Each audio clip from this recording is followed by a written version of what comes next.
Welcome to Edomains. In this tutorial, we will see how to register private name servers. This will create the glue record with the domain registrar.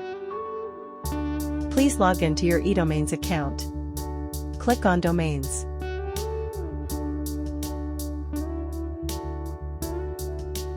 Click on the three dots at the right of the domain that you want to use and click Manage Domain.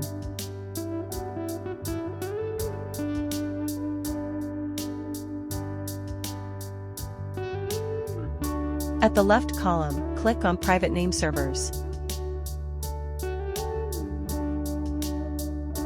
Here, you can register new private name servers, modify existing name servers, or delete them.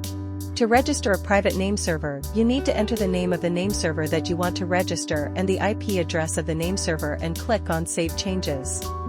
You can also modify existing name servers by entering the name server name, the old and the new IP address of the name server, and clicking on Save Changes.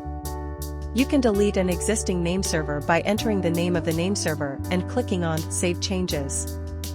If you have any questions, please open a ticket and we will reply as soon as possible.